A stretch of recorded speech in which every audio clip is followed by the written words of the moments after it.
Oh, we take it to game 4 in Indy.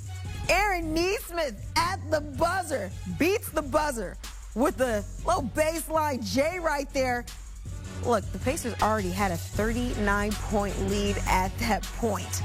Went up 41 going into the half and closed this one out with a 20-point victory. Darius Garland finishing his night with 21 points. Donovan Mitchell did finish his night with 12, did exit the game early with an ankle injury. But this was all about Indiana. At one point, led by as many as 40 points in this game, dominated on all sides of the ball, 44 rather. But the Pacers, now up 3-1, looking to close this thing out. We're now joined by CBS Sports NBA analyst John Gonzalez. John, is demoralized a fair word to use on what the Pacers did to the Cavs to go up 3-1 in this series? But what stood out to me when I watched this game, I was like, you know what? We didn't see a ton of buckets coming from Tyrese Halliburton, just 11 points in the win. But what did this game tell you about this Pacers team? Yeah, that was a team effort, right? I mean, you're absolutely right, Keon. I was looking at the box score afterwards, and there wasn't any one individual that, like, jumped out of the box score at you. I mean, like, Siakam had a pretty good game. He's been mostly bad during these playoffs, but he had 21 points. That sounds fine, right? Miles Turner, he had 20 points. He was jacking up some heat check threes. Really, though, it was just across the board, even scoring, efficient scoring. 7 Pacers had 10 or more in this game. They were up 41 at the half. At one point, their biggest lead was 44.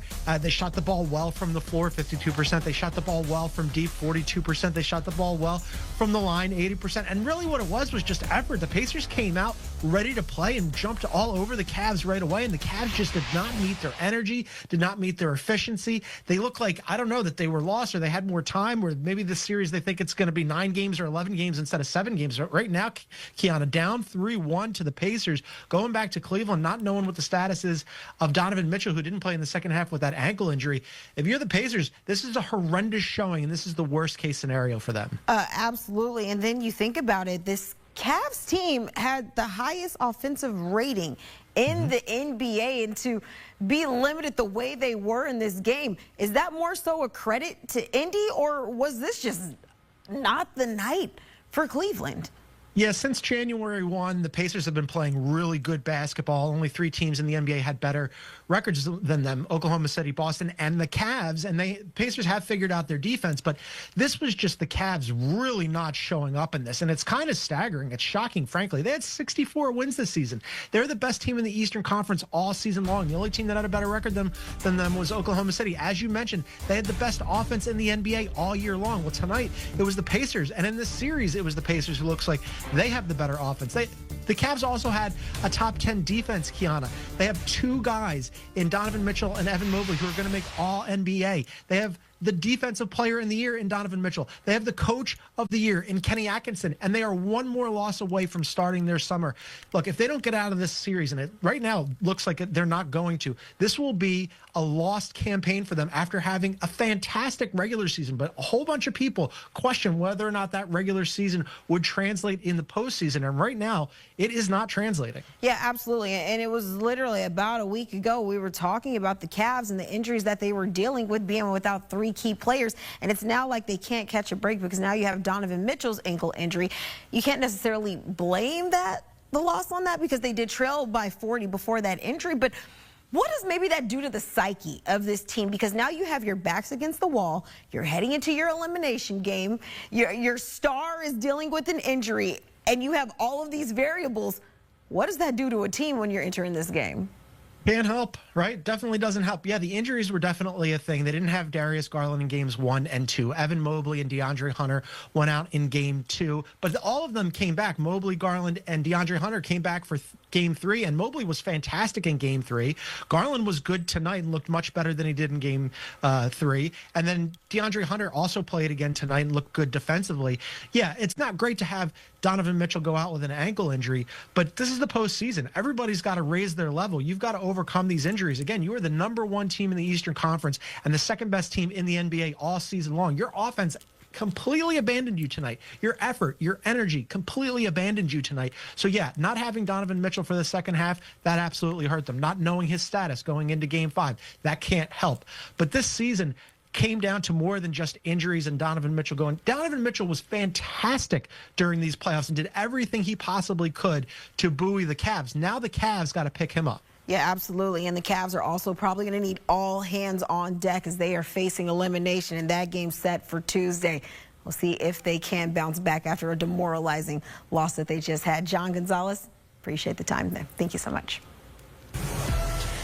Well, it doesn't happen very often, but it has happened. One seed to complete the 3-1 series comeback in NBA playoff history. Well, the Cavs have done it before, if you remember, back in 2016. Well, they were one of the last teams to do it then, and the Warriors back in 2016. Can they do it again? Well, they're going to have to try. That begins Tuesday. Hey, we'll take a look at the Thunder's evening. The second worst field goal percentage in a playoff win in franchise history, shooting just 35.6%. Meanwhile, the bench outscored the Nuggets 35-8. But on the other side of this, the Nuggets didn't shoot well either, being held to just over 31% from the field. But you know what doesn't matter? Your shooting percentage when it ends in a W. We're now joined by CBS Sports NBA analyst John Gonzalez. And John, let's be honest here. We're going to call a spade and call this game ugly. It was ugly not just for Denver, but also OKC when it came to shooting. But I want to get your take on what was the ultimate difference maker in Game 4 for you. Yeah, I mean, it's just that Oklahoma City was resilient. This was a question coming into this game, this series, these playoffs, Kiana, was whether or not Oklahoma City could keep calm and win in these tight situations in the playoffs. They haven't really played many clutch games all season. They played the fewest clutch games, actually, all season long of any team in the NBA. That's because they throttled everybody that they played, right? I mean, they won the Western Conference by double digits over the 2 seed, the Rockets. So that was okay. And then the first series against Memphis, they just steamrolled through Memphis as well. So they hadn't really played many clutch games. They had that Game 1 that they gave away, and then the overtime thriller in Game 3. So now in this game, yes, this was an ugly game. They did not shoot the ball well. They shot the ball pretty poorly, actually. They shot it even worse than they shot in Game 3, but it doesn't matter because they stuck with it. And as you mentioned, SGA, team high 25 points. Then he also has, 9 of those in the fourth quarter. So he was there's only one other starter. Jalen Williams was the only other starter in double figures, and he only got there because he shot 2 free throws late, and he was coming off a playoff career high Game 3.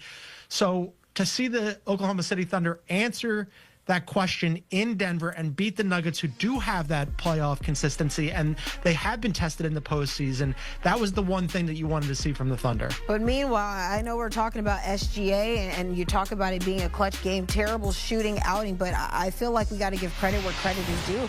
And I think we got to highlight what we saw out of OKC's bench, because we had 3 players in double figures. They accounted for 32 points, but not just that. OKC's bench, well, let's talk about the team as a whole. They had 10 3-pointers in the game. 8 of those threes came from their bench. How important was that in the difference in this game? Yeah, I'm glad you flagged that because, as I mentioned, Jalen Williams in Game 3 was fantastic. He had a playoff career high 32